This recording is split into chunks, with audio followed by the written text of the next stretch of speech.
Time ಬಂದು 7:45 ಆಗ್ತಾಯಿದೆ. ಇವತ್ತು ಬಂದು ಬುಧವಾರ. ಸೋಮವಾರ ಯಾವುದೇ ವೀಡಿಯೋನು ಮಾಡಿಲ್ಲ ನಾನು. ಮಂಗಳವಾರ ಎಲ್ಲ ಒಂದು ಸ್ವಲ್ಪ ವೀಡಿಯೋ ಮಾಡಿದ್ದೀನಿ ಅಷ್ಟೇ. ಇವತ್ತು ಬಂದು ಬುಧವಾರ. ಹಾಗೆ ವಿಡಿಯೋ ಸ್ಟಾರ್ಟ್ ಮಾಡಿದ್ದೀನಿ. ಬಂದು ಇಲ್ಲಿ ನೀರು ಕುಡಿತಾ ಕೂತ್ಕೊಂಡಿದ್ದೆ. ನೋಡಿ, ಬೆಕ್ಕು ಸುಂದ್ರಿ ಬಂದಿದ್ದಾಳೆ. ನಿಮಗೆ ಕಾಣಿಸ್ತಾ ಇದೆಯಾ? ಕಾಣಿಸ್ತಾ ಇಲ್ಲ ನೋಡಿ. ಬಂದು ಇಲ್ಲಿ ಕೂತ್ಕೊಂಡಿದ್ದಾಳೆ, ಯಾಕೆಂದರೆ ಹಾಲು ಹಾಕ್ಲಿ ಅಂತೇಳಿ. ಡೈಲಿ ಸುಮಾರು ಮರಿ ಹಾಕ್ದಾಗಿಂದ ನಾನೇ ಹಾಲು ಹಾಕ್ತಾಯಿದ್ದು. ಒಂದು ಬೌಲಿಗೆ ಹಾಲು ಮತ್ತು ಅನ್ನ ಹಾಕ್ತಾಯಿದ್ದೆ. ಈಗ ಮೊನ್ನೆ ಮರಿನ ಎತ್ಕೊಂಡು ಹೋಗಿದೆ. ನಾಯಿ ಬಂತು, ಅದಕ್ಕೆ ನೋಡೋದಕ್ಕೆ ಹೋಗಿದೆ. ರೋಡಲ್ಲಿ ನಾಯಿಗಳು ಓಡಾಡ್ತಿರುತ್ತಲ್ಲ, ಅದನ್ನು ನೋಡೋದಕ್ಕೆ ಆ ಕಡೆ ಹೋಯಿತು. ನೆನ್ನೆನೂ ಹಾಕಿದ್ದೀನಿ ಬೌಲಿಗೆ ಅನ್ನ ಮತ್ತು ಹಾಲು ಎರಡೂ ಕಲಸಿಟ್ಟಿದ್ದೀನಿ. ತಿಂದು ಖಾಲಿ ಮಾಡಿದೆ. ಆಗಲೇ ಇವತ್ತು ಬೆಳಿಗ್ಗೆನೇ ಬಂದು ಕುತ್ಕೊಂಡಿದ್ದಾಳೆ ಹಾಕ್ಲಿ ಅಂತೇಳಿ. ಅವಾಗಲೇ ಬಂದು ಇವಾಗ ಅದಕ್ಕೆ ಸ್ವಲ್ಪ ಹಾಲು, ಅನ್ನ, ರೈಸ್ ಇದೆಯೇನೋ ಗೊತ್ತಿಲ್ಲ, ನೋಡ್ತೀನಿ. ಎರಡೂ ಹಾಕ್ಬಿಟ್ಟು ಇಟ್ಬಿಡ್ತೀನಿ. ಬಂದು ತಿಂತಾ ಇರ್ತಾಳೆ. ಮರಿ ಮಾತ್ರ ಬೇರೆಯವ್ರ ಮನೆಗೆ ಎತ್ಕೊಂಡು ಹೋಗೋಳೆ ಸುಂದ್ರಿ. ನಾನು ಎಷ್ಟು ಚೆನ್ನಾಗಿ ನೋಡ್ಕೊತಿದ್ದೆ ಮರಿನ. ಇಲ್ಲಿ ಬಿಡದೆ ಮತ್ತು ಡೋರೆಲ್ಲ ತೆಗ್ದಿದ್ರೆ ಏನಕ್ಕೆ ಗೊತ್ತಿಲ್ಲ, ಎಲ್ಲ ಕಡೆ ಸುತ್ತೋದು, ಬಗ್ಗಿ ನೋಡೋದು, ರೂಮ್ ಕೆಳಗಡೆ ಅಂದರೆ ಮಂಚದ ಕೆಳಗಡೆ ಎಲ್ಲ ಹೋಗಿ ನೋಡೋದು, ಏನಕ್ಕೆ ಆ ಥರ ಮಾಡ್ತಿರುತ್ತೆ ಅನ್ನೋದು ಗೊತ್ತಿಲ್ಲ. ಓಕೆ, ಇವಾಗ ಅದಕ್ಕೆ ಹಾಲು ಅನ್ನ ಕಲಿಸ್ಬಿಟ್ಟು ಹಾಕ್ಬಿಟ್ಟು ಆಮೇಲೆ ಕೆಲಸಗಳು ಸ್ಟಾರ್ಟ್ ಮಾಡ್ತೀನಿ. ಓಕೆ, ಆಮೇಲೆ ವೀಡಿಯೋನು ಕೂಡ ಕಂಟಿನ್ಯೂ ಮಾಡ್ತೀನಿ. ನಾನು ಇಲ್ಲಿ ಟ್ಯಾಪ್ ಕ್ಲೀನ್ ಮಾಡೋಣ ಅಂತೇಳಿ ಬಂದಿದ್ದೀನಿ. ಏನಂದರೆ ವಾಷಿಂಗ್ ಮಿಷಿನ್ದು ಇದು ಫಿಲ್ಟ್ರ್ ಥರ ಏನಲ್ಲ. ಅಂದರೆ ಮೇಲೆ ಈ ಸಿಂಟೆಕ್ಸ್ ಎಲ್ಲ ಕಟ್ಕೊಂಡಿರುತ್ತೆ ನೋಡಿ, ಸುತ್ತ ಒಂಥರ ಈ ಉಪ್ಪು ನೀರಿಗೆಲ್ಲ ಒಂದು ರೀತಿ ಆಗಿರುತ್ತೆ. ಉಪ್ಪು ನೀರು ಯೂಸ್ ಮಾಡೋರಿಗೆ ಗೊತ್ತಿರುತ್ತೆ. ಅದು ಕಟ್ಕೊಂಡಿರುತ್ತಲ್ಲ, ಅದೆಲ್ಲ ಬಂದು ಅದು ಟ್ಯಾಂಕಿಂದ ಸಣ್ಣದಾಗಿ ಉದುರ್ತಾ ಇರುತ್ತೆ. ಅದು ನೀರು ಮೂಲಕ ಬರ್ತಾ ಇರುತ್ತೆ. ಅದಕ್ಕೆ ನಾನು ಹೇಳಿದ್ದೆ ವಾಷಿಂಗ್ ಮಿಷಿನ್ಗೆ ಫಿಲ್ಟ್ರ್ ಬರುತ್ತೆ, ಅದನ್ನೇ ಹಾಕ್ಕೊಡಿ ಅಂತ ಹೇಳಿದ್ದೆ. ಅದಕ್ಕೆ ಅವ್ರು ಹೇಳಿದ್ರು, ನೀವು ಫಿಲ್ಟ್ರ್ ಹಾಕಿದ್ರೂ ಕೂಡ ಅದು ಕಟ್ಕೊಳ್ಳುತ್ತೆ, ಫಿಲ್ಟ್ರು ಬೇಡ, ನಿಮ್ಮದು ಸಾಲ್ಟ್ ವಾಟರ್ ತಾನೇ, ನಾನು ಈ ಥರದ್ದು ಹಾಕ್ಕೊಡ್ತೀನಿ ಅಂದ್ಬಿಟ್ಟು ಅವರು ಇದಕ್ಕೆ ಒಂದು 600 ರೂಪೀಸ್ ಅಷ್ಟೇ ತೊಗೊಂಡಿದ್ದು. ಇದನ್ನು ಹಾಕ್ಕೊಟ್ರು. ಇದು ಏನಾದರೂ ಗಲೀಜು ನೋಡಿ, ಅಲ್ಲಿ ಕಪ್ಗೆಲ್ಲ ಇದೆಯಲ್ಲ, ಆ ಕಪ್ಪದೆಲ್ಲ ಉಪ್ಪು ನೀರು ಏನಾಗುತ್ತೆ ಅಂದರೆ ಸಿಂಟೆಕ್ಸಲ್ಲಿ ಸುತ್ತ ಕಟ್ಕೊಂಡು ಅದು ಸಣ್ಣದಾಗಿ ಬಿಡುತ್ತೆ. ಅದು ನೀರು ಮೂಲಕ ಬಂದು ಇದರಲ್ಲಿ ಶೇಖರಣೆ ಆಗಿರುತ್ತೆ. ಅಂದರೆ ಅದರೊಳಗಡೆ ಬಂದು ಸೇರಿಕೊಂಡಿರುತ್ತೆ. ಅದನ್ನು ನಮಗೆ ನೋಡಿಕೊಂಡು ಯಾವಾಗಲಾದರೂ ಒಂದು ಸರಿ ಅದನ್ನೆಲ್ಲ ಕ್ಲೀನ್ ಮಾಡಿಕೊಂಡ್ರೆ ಬೆಟರು. ಇದನ್ನೆಲ್ಲ ಏನು ತುಂಬ ಈಸಿ ಕ್ಲೀನ್ ಮಾಡೋದಿರ್ಬೋದು, ಎಲ್ಲ ಅವರೇ ಹೇಳ್ಕೊಟ್ಟಿದ್ರು, ಈ ರೀತಿ ಕ್ಲೀನ್ ಮಾಡ್ಕೊಳ್ಳಿ ಅಂತೇಳಿ. ಹಾಗೆ ಇನ್ನೊಂದು ಸರಿ ಸುಬ್ಬಣ್ಣ ಏನಕ್ಕೋ ಬಂದಿದ್ರು, ಆವಾಗ ಅವರು ಒಂದು ಸರಿ ಕ್ಲೀನ್ ಮಾಡಿಕೊಟ್ಟಿದ್ರು. ಏನಿಲ್ಲ, ತುಂಬ ಈಸಿ. ಅದು ನಲ್ಲಿದು ವಾಷಿಂಗ್ ಮಿಷಿನ್ದು ನಲ್ಲಿನ ಅಂದರೆ ನೀರು ಹೋಗೋಕ್ಕೆ ಒಂದು ಪೈಪ್ ಕೊಟ್ಟಿರ್ತಲ್ಲ, ಅದನ್ನು ತೆಗೆದು ನಲ್ಲಿಗೆ ಫಿಕ್ಸ್ ಮಾಡಿರ್ತಾರೆ. ಅದನ್ನು ತೆಗೆದುಬಿಟ್ಟು ಆಮೇಲೆ ಇದನ್ನು ಮಾಮೂಲಿ ನಾವು ನಲ್ಲಿನ ಯಾವ ಥರ ಅಂದರೆ ಒಂದು ವಾಟರ್ ಬಾಟಲ್ ಕ್ಯಾಪ್ ಯಾವ ಥರ ಬಿಚ್ಚೋದು ಆ ರೀತಿ ಬಿಚ್ಚಿದ್ರೆ ಅದು ಬರುತ್ತೆ. ಅದನ್ನು ಈ ರೀತಿಯಾಗಿ ಸಿಂಕ್ ಒಳಗಡೆ ಇಟ್ಕೊಂಡು ನೀಟಾಗಿ ಕೆಳಗಡೆ ಕುಟ್ಟಿದ್ರೆ ನೀಟಾಗಿ ಅದರೊಳಗಡೆ ಇರೋದೆಲ್ಲ ಉದುರೋಗ್ಬಿಡುತ್ತೆ. ಅದನ್ನು ಮತ್ತೆ ತೊಳೆದ್ಬಿಟ್ಟು ಮತ್ತೆ ಅದೇ ರೀತಿ ಫಿಕ್ಸ್ ಮಾಡಿಬಿಟ್ರೆ ಆಯಿತು. ನಾನು ನಿಮಗೆ ಸುಮಾರು ದಿನದ ಹಿಂದೆನೇ ಹೇಳಿದ್ದೀನಿ, ಸುಬ್ಬಣ್ಣ ಇದನ್ನೆಲ್ಲ ಕ್ಲೀನ್ ಮಾಡಿ ಕೊಡ್ತೀನಿ ಅಂತ ಹೇಳಿದರು. ಫೋನು ಮಾಡಿದ್ವಿ ನಾವು. ಒಂದು ನಿಮಿಷ, ಒಂದು ತಿಂಗಳೇ ಆಗಿರ್ಬೋದು, ಒಂದು ತಿಂಗಳ ಹಿಂದೆ ಸುಬ್ಬಣ್ಣಗೆ ಫೋನ್ ಮಾಡಿರೋದು. ಈ ರೀತಿ ಆಗಿದೆ ಬಾ ಸುಬ್ಬಣ್ಣ, ಸ್ವಲ್ಪ ಕ್ಲೀನ್ ಮಾಡಿಕೊಡು ಅಂತೇಳಿ ಮೊನ್ನೆ ಫೋನ್ ಮಾಡಿದರು. ಅವ್ರು ಹೇಳಿದರು ವಾಷಿಂಗ್ ಮಿಷಿನ್ ಫಿಕ್ಸ್ ಮಾಡುವಾಗೆಲ್ಲ ಹೇಳೋಗಿದ್ರು, ನಾನೇ ಬಂದು ಕ್ಲೀನ್ ಮಾಡಿಕೊಡ್ತೀನಿ, ನೀವೇನು ಅಂದರೆ ನಾನು ಸ್ವಲ್ಪ ಹೆಂಗೆ ಕ್ಲೀನ್ ಮಾಡೋದು ಹೀಗೆ ಅಂತ ಗೊತ್ತಾಗ್ತಾ ಇಲ್ಲ ಅಂತ ಹೇಳ್ತಾ ಇದ್ನಲ್ಲ, ಅದಕ್ಕೆ ನಾನೇ ಬರ್ತೀನಿ ಕ್ಲೀನ್ ಮಾಡಿಕೊಡ್ತೀನಿ ಅಂತ ಹೇಳಿದರು. ಅದಕ್ಕೆ ವಾಷಿಂಗ್ ಮಿಷಿನ್ನು ಸ್ವಲ್ಪ ಹಿಂದೆಲ್ಲ ಅದು ಮುಂದೆ ಬಂದುಬಿಟ್ಟಿತ್ತು, ಅದನ್ನು ಸ್ವಲ್ಪ ಹಿಂದೆ ತಳ್ಳಬೇಕಿತ್ತು. ಮತ್ತು ಆ ಗೀಝರ್ದೆಲ್ಲ ಇತ್ತು, ಅದನ್ನೆಲ್ಲ ಕ್ಲೀನ್ ಮಾಡಬೇಕಿತ್ತಲ್ಲ, ಅದಕ್ಕೆ ಮೊನ್ನೆ ಹೇಳಿದ್ದೆ, ಹೇಳಿ ಇದನ್ನೆಲ್ಲ ಮಾಡಿಕೊಡ್ಲಿ ಅಂತ. ಮಾಡಿದ್ದಾರೆ, ಆದರೆ ಅವರು ಬರ್ತೀನಿ ಅಂತಲೂ ಹೇಳಿದ್ದಾರೆ. ನೋಡಿದರೆ ಯಾವಾಗ ಸತ್ತೋದ್ರು ಅಂತಲೇ ಗೊತ್ತಿಲ್ಲ. ಅವರು ಮೋಹನ್ಗೆ ಅವ್ರು ಸತ್ತೋಗಿರೋದು ಗೊತ್ತಿಲ್ಲ. ಇವ್ರು ಫೋನ್ ಮಾಡಿ ಮಾತಾಡಿದಾಗ ಬರ್ತೀನಿ, ಒಂದು ಸ್ವಲ್ಪ ಕೆಲಸ ಇದೆ ಸರ್, ಬರ್ತೀನಿ ಅಂತ ಹೇಳಿದ್ದಾರೆ ಅಷ್ಟೇ. ಅದಾದಮೇಲೆ ಇವರು ಫೋನ್ ಮಾಡಿಲ್ಲ, ಅವರು ಫೋನ್ ಮಾಡಿಲ್ಲ. ಅದಾಗಿ ಒಂದು 10 ದಿನ ಆದಮೇಲೆ ಇವರಿಗೆ ಹೀಗೆ ಮಾತಾಡಬೇಕಾದ್ರೆ ಆಫೀಸಲ್ಲಿ ಗೊತ್ತಾಗಿರೋದು. ಹೀಗೆ ಅವರು ಸತ್ತೋದ್ರಂತೆ ಅಂತೇಳಿ ಅವ್ರಿಗೆ ಅಂದರೆ ಮೋಹನ್ ಮಾಮನಿಗೆ ಒಂಥರ ಶಾಕ್ ಆಗಿಬಿಡ್ತು. ಹೌದಾ, ನಾನು ಹೋದ ವಾರ ಫೋನ್ ಮಾಡಿದ್ನಲ್ಲ ಅಂತ ಹೇಳ್ತಾ ಇದ್ರಂತೆ. ಇಲ್ಲ ಸರ್, ಅವರು ಈಗ ಸತ್ತೇ 1 ವಾರ ಆಗೋಯ್ತು ಅಂತ ಹೇಳಿ. ಅಂದರೆ ಇವರು ಫೋನ್ ಮಾಡಿ ಒಂದು 3-4 ದಿನಕ್ಕೆ ಅವರು ಸತ್ತೋಗಿದ್ದಾರೆ. ಆದರೆ ಇವ್ರಿಗೆ ಗೊತ್ತಾಗಿರೋದು 1 ವಾರ ಆದಮೇಲೆ. ಆ ರೀತಿ ಪಾಪ ಬಂದು ಮಾಡಿಕೊಡ್ತೀನಿ ಅಂತ ಹೇಳೋಗಿದ್ರು. ಈ ರೀತಿಯಾಗಿ ಗೊತ್ತಿಲ್ಲ ಯಾವ ಟೈಮಲ್ಲಿ ಯಾರಿಗೆ ಏನಾಗುತ್ತೆ ಅನ್ನೋದು ಗೊತ್ತಿಲ್ವಲ್ಲ. ಆದ್ದರಿಂದ ಸರಿ, ಅವ್ರು ಹೋದ್ಮೇಲೆ ಇನ್ನು ಬರಲ್ಲ ಅಂತ ಗೊತ್ತಲ್ಲ, ಈಗ ನಾನೇ ಕ್ಲೀನ್ ಮಾಡ್ಕೊಳ್ಳೋಣ ಅಂಥೇಳಿ. ಆಮೇಲೆ ವಾಷಿಂಗ್ ಮಿಷಿನ್ಗೆ ಬಟ್ಟೆ ಎಲ್ಲ ಹಾಕಬೇಕಿತ್ತು. ಅದಕ್ಕೆ ಫಸ್ಟ್ ಇದನ್ನು ಕ್ಲೀನ್ ಮಾಡಿಬಿಟ್ಟು ಆಮೇಲೆ ಬಟ್ಟೆ ಹಾಕ್ಕೊಳ್ಳೋಣ ಅಂತೇಳ್ಬಿಟ್ಟು ಇಲ್ಲಿ ಕ್ಲೀನ್ ಮಾಡ್ತಾಯಿದ್ದೀನಿ. ತುಂಬ ಈಸಿ. ಫಸ್ಟು ನಮಗೆ ಇದೇನೋ ಹೆಂಗೆ ಬಿಚ್ಚೋದು ಏನು ಎಲ್ಲ ಒಂದು ಸ್ವಲ್ಪ ಕಷ್ಟ ಅಂತ ಅನಿಸುತ್ತೆ. 1-2 ಸರಿ ಬಿಚ್ಚಿದ ಮೇಲೆ ಅದು ತುಂಬ ಈಸಿ ಅನಿಸುತ್ತೆ. ಕೆಳಗಡೆದೇನೆಂದರೆ ಈ ವಾಷಿಂಗ್ ಮಿಷಿನ್ಗೆ ಪೈಪ್ ಕೊಟ್ಟಿದ್ದಾರಲ್ಲ, ಅದು ನಾವು ಗ್ಯಾಸ್ ಹೇಗೆ ಫಿಕ್ಸ್ ಮಾಡ್ತೀವಿ, ತೆಗಿತೀವಿ ಅದೇ ರೀತಿಯೇ ಅದು. ಮೇಲೆದು ಫಿಲ್ಟ್ರ್ ಬಂದು ಏನಂದರೆ ನೀರಿಂದು ವಾಟರ್ ಬಾಟಲ್ ಯಾವ ರೀತಿ ಓಪನ್ ಮಾಡ್ತೀವಿ ಅದೇ ರೀತಿ ಓಪನ್ ಮಾಡಿದರೆ ಆಯಿತು. ಅದನ್ನು ಓಪನ್ ಮಾಡಿಬಿಟ್ಟು ಮತ್ತೆ ಕ್ಲೀನ್ ಮಾಡಿಬಿಟ್ಟು ಮತ್ತೆ ಅದೇ ರೀತಿ ಫಿಕ್ಸ್ ಮಾಡಿಬಿಟ್ರೆ ಅಲ್ಲಿಗೆ ಆಯಿತು ಅಂಥೇಳಿ. ಎಲ್ಲರಿಗೂ ಅಷ್ಟೇ ಫಸ್ಟ್ ಟೈಮ್ ಮಾಡಬೇಕಾದ್ರೆ ಅಯ್ಯೋ ಗೊತ್ತಿಲ್ಲ ನನಗೆ ಯಾವ ರೀತಿಯೋ, ಏನಾದರೂ ನಲ್ಲಿ ಪೈಪ್ ಮುರಿದೋಗ್ಬಿಡುತ್ತೇನೋ ಆ ಥರ ಅನ್ನಿಸ್ತಾ ಇರುತ್ತೆ ಅಷ್ಟೇ. ಒಂದು ಸರಿ ಮಾಡಿದ್ಮೇಲೆ ಎಲ್ಲ ಗೊತ್ತಾಗುತ್ತೆ. ಅದಾದಮೇಲೆ ನಾನು ಅವತ್ತು ತಿಂಡಿಗೆ ಸ್ವಲ್ಪ ಪುಳಿಯೋಗರೆ, ಸ್ವಲ್ಪ ಮೊಸರನ್ನ ಮಾಡಿದ್ದೆ. ಮೊಸರನ್ನ ಆದರೆ ಸ್ವಲ್ಪ ಈಸಿಯಾಗಿ ಚೆನ್ನಾಗಿರುತ್ತೆ ಈ ಬೇಸಿಗೆಗೆ. ಅಂದರೆ ಫುಲ್ಲು ಮೊಸರು ಅಂದರೆ ಗಟ್ಟಿ ಮೊಸರು ಹಾಕ್ಬಾರ್ದು, ಸ್ವಲ್ಪ ತೆಳು ಮೊಸರು ಥರ ಮಾಡ್ಕೊಂಡು ಬಂದು ಇವಾಗ 11:15 ಆಗ್ತಾಯಿದೆ. ಅಂದರೆ 11:20, 11:15 ಆಗ್ತಾಯಿದೆ. ಇವಾಗ ನಾನು ಸೀರೆ ತೊಗೊಂಡಿದ್ನಲ್ಲ ಅದು ತೋರಿಸ್ತೀನಿ. ಹಾಗೆ ಫಸ್ಟು ಕೌಶಿದು ಬಟ್ಟೆ ತೋರಿಸ್ತೀನಿ ನೋಡಿ.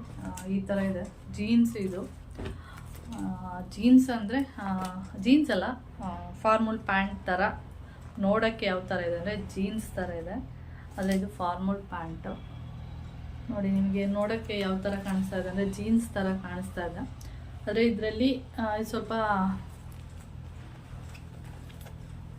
ಇದೇನಿದೆ ಇದು ಕಟ್ಟಾಗಿ ಹೋಗಿತ್ತು ಅಷ್ಟೇ.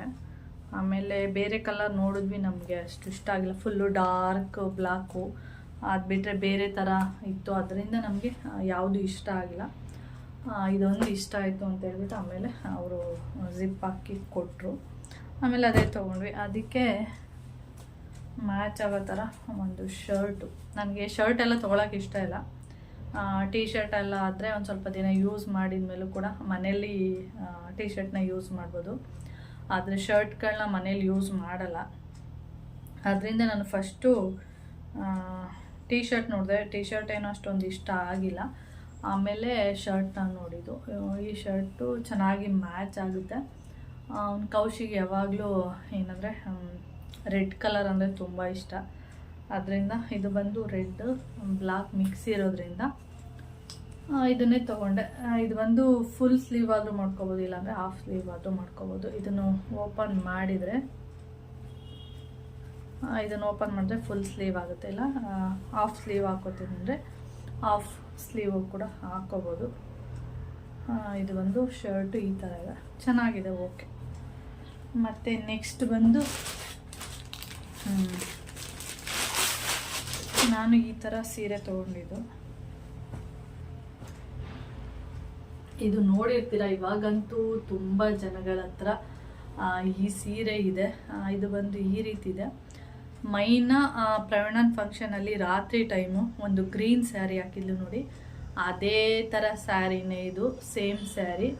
ಆದರೆ ಇದು ಡಿಸೈನ್ ಏನಿದೆ ಇದು ಈ ಥರ ಬಂದಿದೆ. ಅವಳದು ಬಂದು ಲೈನ್ ಬಂದಿದೆ, ಅಷ್ಟೇ ವ್ಯತ್ಯಾಸ. ಇದು ಒಂದು ಪರ್ಪಲ್ ಕಲರ್ ಇದೆ. ನನಗೆ ಮನೆಗೆ ತಂದಮೇಲೆ ಗೊತ್ತಾಯಿತು. ಅಂದರೆ ಪ್ರವೀಣನ್ ಫಂಕ್ಷನ್ ದಿನ ನಾನು ಪರ್ಪಲ್ ಕಲರ್ ರೇಷ್ಮೆ ಸ್ಯಾರಿ ಹಾಕ್ಕೊಂಡಿದ್ದೆ. ಅದು ಇದೇ ಕಲರು, ಇದು ಇದೇ ಕಲರ್ ಆಗಿಬಿಡ್ತಲ್ಲ ಅಂತ.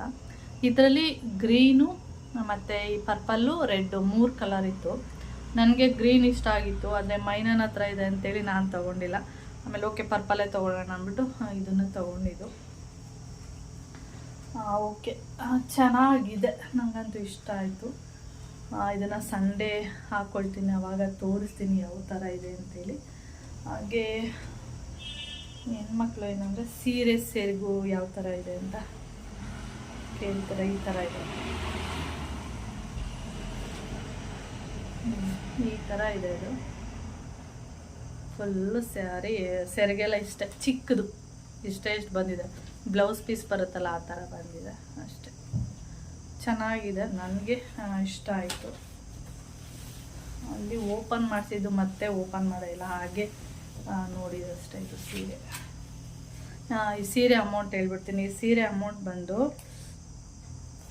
ಇಲ್ಲೇ ಇದೆ, ನಿಮ್ಗೆ ಉಲ್ಟಾ ಕಾಣಿಸ್ಬೋದು. 2249 ರೂಪಾಯಿ ಇದೆ, ಅಂದರೆ 7250 ರೂಪಾಯಿ ಇದು ರೇಟ್ ಬಂದು. ಇವಾಗ ಈ ಸೀರೆ ಟ್ರೆಂಡ್ ಆಗಿಬಿಟ್ಟಿದೆ. ಎಲ್ಲರ ಹತ್ರ ಕೂಡ ಈ ಥರ ಸೀರೆ, ಅಂದರೆ ಕ್ವಾಲಿಟಿ ಎಲ್ಲ ಇದೇ ಥರ ಇದೆ, ಆದರೆ ಡಿಸೈನ್ ಸ್ವಲ್ಪ ಬೇರೆ ಬೇರೆ ಥರ ಇರ್ಬೋದು. ಓಕೆ, ನೋಡಿ ಈ ಥರ ಬರುತ್ತೆ. ಆಮೇಲೆ ಉಟ್ಕೊಂಡ್ರೆ ನೀಟಾಗಿ ಕುತ್ಕೊಳ್ಳುತ್ತೆ. ಅದು ಬಂದು ರೇಷ್ಮೆ ಸೀರೆ, ನನಗೆ ಎರಡೂ ಒಂದೇ ಕಲರ್ ಆಗಿಬಿಡ್ತು ಅಂತ ಅಂದ್ಕೊಂಡಿದ್ದೆ. ಅದು ಬಂದು ಅಂದರೆ ರೇಷ್ಮೆ ಸೀರೆ ಆಗುತ್ತೆ. ಇದು ಬಂದು ಮಾಮೂಲಿ ಸಾಫ್ಟಾಗಿ ಒಂಥರ ಚೆನ್ನಾಗಿದೆ, ಅದಕ್ಕೆ ಇದೇ ತೊಗೊಂಡೆ. ನೋಡಿ ಈ ಥರ, ಈ ಥರ ಇದೆ ಇದು ಸ್ಯಾರಿ. ಓಕೆ, ಬ್ಲೌಸ್ ಎಲ್ಲ ಹೊಲಿಸಿಲ್ಲ. ಆಮೇಲೆ ಬ್ಲೌಸ್ ಏನಾಗಿದೆ ಅಂದರೆ, ಇದ್ರ ಬ್ಲೌಸು ಅಷ್ಟೊಂದೇನು ಚೆನ್ನಾಗಿ ಬಂದಿಲ್ಲ.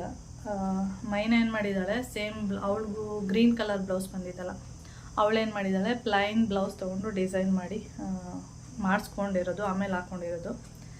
ನನಗೇನಿಲ್ಲ, ಇದೇ ಬ್ಲೌಸನ್ನೇ ಹೊಲಿಸ್ತೀನಿ. ಈ ಥರ ಬಂದುಬಿಟ್ಟಿದೆ ಅಷ್ಟೇ ವ್ಯತ್ಯಾಸ.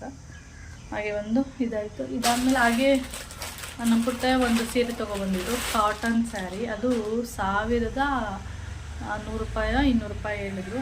ಮತ್ತು ಆ ಥರದ್ದು, ಆ ಥರ ಕ್ವಾಲಿಟಿಯಲ್ಲಿ ಮತ್ತು ಅದೇ ಡಿಸೈನಲ್ಲಿ ತುಂಬ ಸೀರೆ ಇತ್ತು. ಪರ್ಪಲ್ ಇತ್ತು, ರೆಡ್ ಇತ್ತು, ಮರೂನ್ ಇತ್ತು, ಈ ಥರದ್ದಿತ್ತು. ಆಮೇಲೆ ನಮಗೆ ಸೇಮ್ ಅವ್ರ ಹತ್ರನೂ ಒಂದಿದೆ, ಸುಮ್ಮನೆ ಅದೇ ಯಾಕೆ ತೊಗೊಳ್ಳೋದು, ಬೇರೆದು ನೋಡೋಣ ಅಂತ ನೋಡ್ತಾ ಇದ್ವಿ. ಅವಾಗ ತುಂಬ ಸೀರೆ ನೋಡಿದ್ವಿ, ಅದರಲ್ಲಿ ಇದು ಒಂದು ಸೀರೆ ನಮಗೆ ತುಂಬ ಇಷ್ಟ ಆಯಿತು. ನೋಡಿ, ಇದು ಬಂದು ಮರೂನ್ ಕಲರ್ ಇದೆ, ಕಾಟನ್ ಸ್ಯಾರಿ. ಇದು ಫುಲ್ಲು ಕಾಟನ್ ಇದೆ, ಚೆನ್ನಾಗಿದೆ. ಸೇಮ್ ಇದೇ ಥರ ಫುಲ್ ಸೀರೆ ಎಲ್ಲ ಇದೇ ಥರ ಇದೆ. ಈ ಲೈನ್ ಏನಿದೆ, ಇದು ಒಂಥರ ಫಸ್ಟ್ ನೋಡಿದ್ರೆ ಲೈನ್ ಥರ ಇದೆ, ಇದು ಒಂಥರ ಎಂಬ್ರಾಯ್ಡಿಂಗ್ ಥರ ಕಾಣಿಸುತ್ತೆ. ಇದು ಲೈನು ಈ ಥರ ಇದೆ. ಆಮೇಲೆ ಅದರದ್ದು ಬಾರ್ಡರ್ ಬಂದು ನೋಡಿ ಈ ಥರ ಇದೆ. ಇದರಲ್ಲಿ ಮೈನ ಒಂದು ತೊಗೊಂಡ್ಲು. ಇದರಲ್ಲಿ ಅವಳು ಒಂಥರ sky blue colour, light sky blue ಇದೆಯಲ್ಲ ಆ ಥರ. ಈಗ ನಮ್ಮ ಬೀರು ಕಲರ್ ನೋಡ್ತಿದ್ದೀರಲ್ಲ, ಈ ಕಲರೇ ಅವಳದು ಸೀರೆ ಇರೋದು. ಅವಳಿಗೆ ಅದು ಚೆನ್ನಾಗಿ ಕಾಣಿಸ್ತಾ ಇತ್ತು. ಇವಾಗ ಮನೆಗೆ ಹೋದ್ಮೇಲೆ ಹೇಳ್ತಾ ಇದ್ಲು, ಆ ಥರ ಸೀರೆ ಕಲರು ತುಂಬ ಇದೆ, ಒಂದು 3 ಇದೆ. ನೋಡು ರೇಖಕ್ಕ, ನೀನು ಅದನ್ನು ನಾನು ಕೊಟ್ಬಿಟ್ಟು ಇದು ನೀನು ಇಟ್ಕೋತೀಯ ಅಂತ ಹೇಳಿದ್ದು. ಅಂದರೆ ಇಷ್ಟ ಆದರೆ ತಗೋ, ನನಗೆ ಇಟ್ಕೊಡು ಅಂತ. ನನಗೇನೋ ಇದೇ ಇಷ್ಟ ಆಗಿದೆ, ಚೆನ್ನಾಗಿದೆ ಅಂತೇಳಿ. ಇದು ಬಂದು ಎಷ್ಟು ಗೊತ್ತಾ, 960 ರೂಪಾಯಿ. ನಿಮಗೆ ಕಾಣಿಸ್ತಾ ಇದೆಯಾ? ಇದರಲ್ಲಿ ಬ್ಯಾಕ್ ಕ್ಯಾಮ್ರಾದಲ್ಲಿ ಕಾಣಿಸೋದು, ಇದರೆಲ್ಲ ಕಾಣಿಸಲ್ಲ. 950 ರೂಪಾಯಿ ಇದೆ, ಚೆನ್ನಾಗಿದೆ. ಕಾಟನ್ ಸ್ಯಾರಿ. ಇದು ಬಂದು ನೀವು ಹೇಗೆ ಉಟ್ಕೋತೀರಾ ಅದೇ ಥರನೇ ಕುತ್ಕೊಂಡಿರುತ್ತೆ. ಇದು ನೋಡಿ, ಸೆರಗು ಈ ಥರ ಬಂದಿದೆ, ನಿಮಗೆ ಕಾಣಿಸ್ತಾ ಇದೆಯಾ? ಈ ಥರ ಡಿಸೈನ್ ಇದೆ. ನನಗೇನೋ ಇದೇ ಇಷ್ಟ ಆಯಿತು. ಅವಳು ಹೇಳಿದ್ದು, ನೋಡೋಣ ಫೋನ್ ಮಾಡಿದಾಗ ಹೇಳ್ತೀನಿ, ನಾನು ಇದೇ ಇಟ್ಕೋತೀನಿ, ನೀನು ಅದೇ ಇಟ್ಕೊ ಅಂತ. ಈ ಥರ ಇದೆ. ಈ ಥರದ್ರಲ್ಲಿ 2 ಕಲರ್ ಇದ್ದಿದ್ದು, ಇಬ್ಬರು ಒಂದೊಂದು ತೊಗೊಂಡ್ವಿ. ಆಮೇಲೆ ಇದರ ಕ್ವಾಲಿಟಿಯಲ್ಲೇ ಬೇರೆ ಬೇರೆ ಥರ ಡಿಸೈನ್ ಎಲ್ಲ ಇತ್ತು. ಒಂದು ಬ್ಲ್ಯಾಕ್ ಕಲರ್ದು ಒಂದು ಸೀರೆ ಇಷ್ಟ ಆಗಿತ್ತು, ಅದು ಬಂದು 850 ರೂಪಾಯಿ. ಚೆನ್ನಾಗಿತ್ತು, ಆದರೆ ಇದನ್ನೇ ಜಾಸ್ತಿ ಆಯಿತು. ನಮಗೆ 2 ಸೀರೆ ತೊಗೊಂಡಿದ್ದೆ. ನಾವು ಹೋಗಿದ್ದು 1 ಸೀರೆ ತೊಗೋಬೇಕು ಅಂತೇಳಿ, ಇದು ಇಷ್ಟ ಆಯಿತು ಅಂತೇಳಿ ಇದನ್ನು ತೊಗೊಂಡಿದ್ದು. ಹಾಗೆ ಇದ್ರ ಬ್ಲೌಸ್ ಏನಿಲ್ಲ, ಪ್ಲೈನ್ ಬಂದಿದೆ. ಇದು ಬಂದು ಬ್ಲೌಸು. ನಾನು ಉಲ್ಟಾ ತೋರಿಸ್ತಿದ್ದೀನಿ, ಏನೋ ಗೊತ್ತಾಗ್ತಿಲ್ಲ. ಈ ಥರ ಇದೆ ಸೀರೆ ಫುಲ್ಲು. ಈ ಥರ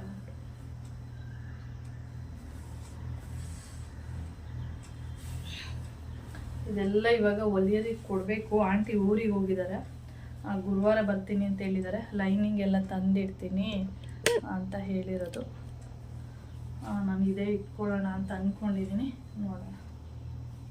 ಇದು ಫುಲ್ ಕಾಟನ್ ಆಗಿರೋದ್ರಿಂದ ನೀಟಾಗಿ ಉಟ್ಕೊಂಡ್ರೆ ತುಂಬ ಚೆನ್ನಾಗಿ ಕಾಣಿಸುತ್ತೆ. ಓಕೆ, ನನ್ನ ಹತ್ರ ಈ ಥರ ರೆಡ್ ಕಲರು, ಮರೂನ್ ಕಲರು ಈ ಥರ ಟೈಪಲ್ಲಿ ಸೀರೆಗಳಿಲ್ಲ. ಯಾವಾಗಲೂ ಮೋನ್ ಮಮ್ಮ ಏನಂತಿರ್ತಾರೆ ಅಂದರೆ ಡಾರ್ಕ್ ಕಲರು, ಇದೇನಿಷ್ಟು ಡಾರ್ಕ್ ಇದೆ ಸೀರೆ ಅಂತ ಹೇಳ್ತಾ ಇರ್ತಾರೆ. ಆದ್ದರಿಂದ ನನ್ನ ಹತ್ರ ಇರೋ ಸೀರೆಗಳೆಲ್ಲ ಸ್ವಲ್ಪ ಲೈಟ್ ಕಲರೇ ಇರುತ್ತೆ, ಮತ್ತು ಸ್ವಲ್ಪ ಡಾರ್ಕ್ ಇರೋದ್ರಿಂದ ಚೆನ್ನಾಗಿದೆ.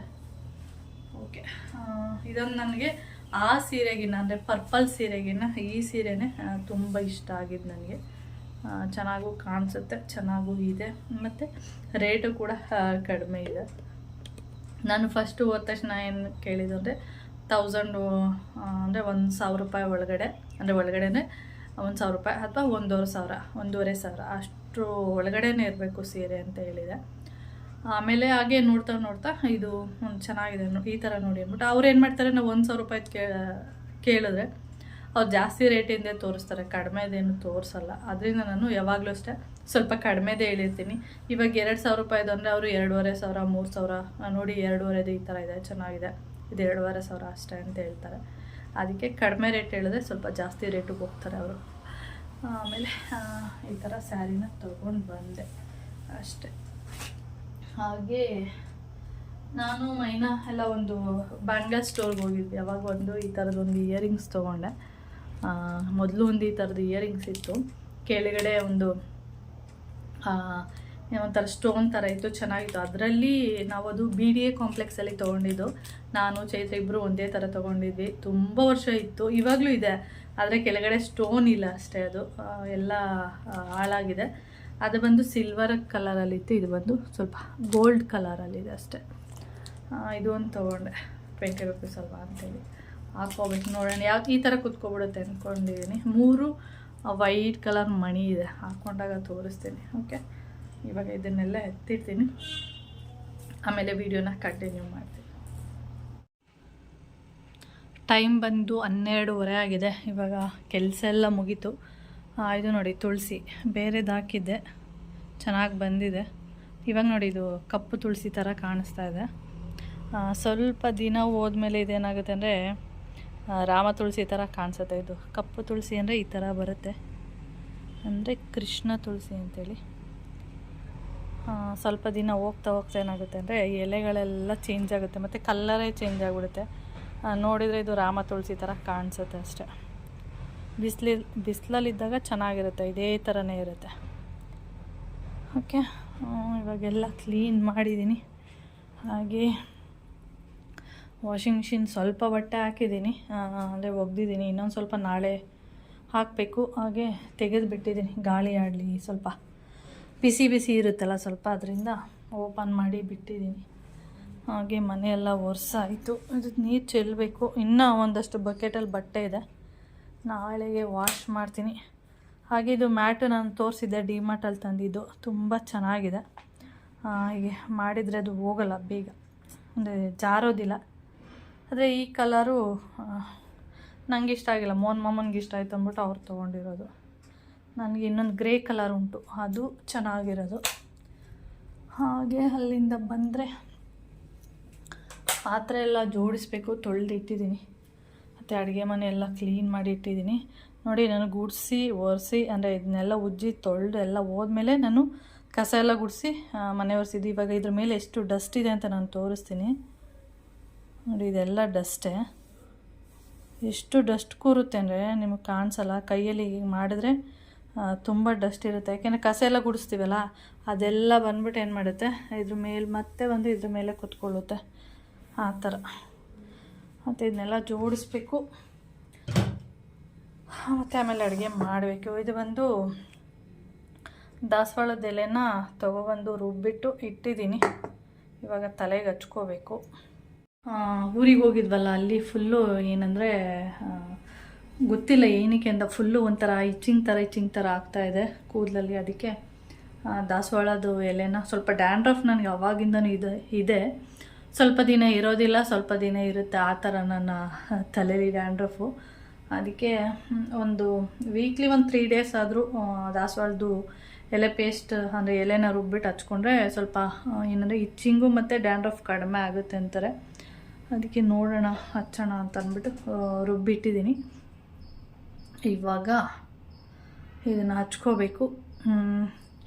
ಅಂದರೆ ಈಗ ಸಮ್ಮರ್ ಇರೋದ್ರಿಂದ ಇನ್ನೊಂದೇನೆಂದರೆ ಬಿಸಿ ನೀರು ಸ್ನಾನ ಮಾಡೋದಕ್ಕಾಗಲ್ಲ, ತಣ್ಣೀರು ಸ್ನಾನ ಮಾಡಬೇಕು ಅನಿಸುತ್ತೆ. ನಾನು ಊರಿಗೆ ಹೋದಾಗಿಂದ ಇಲ್ಲಿ ಸ್ವಲ್ಪ ಓಕೆ, ಸ್ವಲ್ಪ ಬೆಚ್ಚಗಾದರೂ ಸ್ನಾನ ಮಾಡ್ತಾಯಿದ್ವಿ. ಅಂದರೆ ಬಿಸಿ ಅಂದರೆ ತುಂಬ ಬಿಸಿ ಇಲ್ಲ, ಬೆಚ್ಚಗೆ. ಆದರೆ ಮಳವಳ್ಳಿಗೆ ಹೋದ್ಮೇಲಂತೂ ನಾನು ಬರೋ ತನಕನೂ ಕೂಡ ತಣ್ಣೀರು ಸ್ನಾನನೇ ಮಾಡಿರೋದು. ಯಾಕೆಂದರೆ ಆ ಶೆಕೆಗೆ ಬಿಸಿನೀರೇ ಬೇಡ ಅನ್ನಿಸ್ತಾಯಿತ್ತು. ತಣ್ಣೀರಿದ್ರೆ ಸಾಕು. ತಣ್ಣೀರಂದರೆ ಎಷ್ಟಾದರೂ ಉಯ್ಕೋತಾ ಇರ್ಬೋದು, ಬಿಸಿನೀರಂದರೆ 1-2 ಜಗ್ ಹಾಕಿದ ತಕ್ಷಣ ಶೆಕೆ ಸ್ಟಾರ್ಟ್ ಆಗಿಬಿಡುತ್ತೆ. ನಾನು ಎಲ್ಲರೂ ಅಷ್ಟೇ, ಮೋಹನ್ ಮಾಮ ಅಂತೂ ಯಾವಾಗಲೂ ಸ್ವಲ್ಪ ತಣ್ಣೀರು ಅಂದರೆ ತುಂಬ ಬಿಸಿ ಮಾಡಲ್ಲ, ತಣ್ಣಗೆ ಮಾಡೋದು.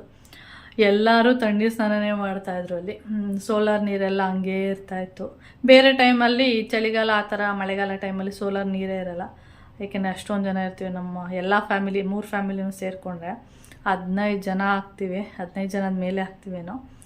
ಎಲ್ಲರಿಗೂ ಬಿಸಿನೀರು ಅಂದರೆ ಹಂಡೆ ಒಲೆನೂ ಇದೆ, ಅಲ್ಲೂ ಕೂಡ ಅಂದರೆ ಇದು ಮಾಡಿರ್ತೀವಿ, ನೀರು ತುಂಬಿಸ್ಬಿಟ್ಟು ಅಲ್ಲೂ ನೀರು ಕಾಯಿಸಿರ್ತೀವಿ. ಇಲ್ಲೂ ಕೂಡ ಸೋಲಾರಲ್ಲಿ ಬರುವಂಥ ನೀರನ್ನು ಕೂಡ ಯೂಸ್ ಮಾಡ್ಕೋತೀವಿ, ಆ ಥರ. ಓಕೆ, ಈ ವಿಡಿಯೋನ ಇಲ್ಲಿಗೆ ಎಂಡ್ ಮಾಡ್ತೀನಿ. ವಿಡಿಯೋ ಇಷ್ಟ ಆದರೆ ಲೈಕ್, ಶೇರ್, ಕಮೆಂಟ್ ಮಾಡಿ. ಹಾಗೆ ಯಾರಾದರೂ ಫಸ್ಟ್ ಟೈಮ್ ನೋಡ್ತಾ ಇದ್ರೆ ಪ್ಲೀಸ್ ಸಬ್ಸ್ಕ್ರೈಬ್ ಮಾಡ್ಕೊಂಡು ನೋಡಿ. ಹಾಗೆ ಇಲ್ಲಿ ನೋಡ್ತಾ ಇರ್ಬೋದು, ಇದೆಲ್ಲ ಸೊಳ್ಳೆ ಕಚ್ಚಿರೋದು ಊರಲ್ಲಿ. ಸ್ವಲ್ಪ ಕಡಿಮೆ ಆಗಿದೆ ಈಗ, 3 ಡೇಸ್ ಆಯ್ತಲ್ಲ. ಸ್ವಲ್ಪ ಡಲ್ ಆಗಿದೆ, ಅಂದರೆ ಸಣ್ಣದಾಗಿದೆ. ಮೊದಲೆಲ್ಲ ಫುಲ್ಲು ಕೈಯಲ್ಲೆಲ್ಲ ತುಂಬ ಇತ್ತು. ನಮ್ಮ ಮೈನೆಲ್ಲ ನೋಡ್ಬಿಟ್ಟು ಏನು ರೀ ಕಕ್ಕ ನಿಂಗೆ ಇಷ್ಟೊಂದೆಲ್ಲ ಸೊಳ್ಳೆ ಕಚ್ಚಿದೆಯಾ ಅಂತ ಹೇಳ್ತಾಯಿದ್ಲು. ಆ ಥರ ಸೊಳ್ಳೆ ಕಚ್ಚಿರೋ ಒಂಥರ ರೆಡ್ ಥರ ಆಗ್ಬಿಟ್ಟಿರುತ್ತೆ, ಈ ಥರ ಗುಳ್ಳೆ ಥರ ರೆಡ್ ಥರ ಆಗ್ಬಿಟ್ಟಿರುತ್ತೆ. ಇಲ್ಲಿಗೆ ಬಂದಮೇಲೆ ಸ್ವಲ್ಪ ಲೈಟಾಗಿ ಕಡಿಮೆ ಆಗ್ತಾಯಿದೆ. 2 ಡೇಸ್ ಹೋದರೆ ಫುಲ್ಲು ನೀಟಾಗಿ ಕಡಿಮೆ ಆಗಿಬಿಡುತ್ತೆ. ಓಕೆ, ಬಾಯ್. ನೆಕ್ಸ್ಟ್ ವೀಡಿಯೋದಲ್ಲಿ ಸಿಗೋಣ.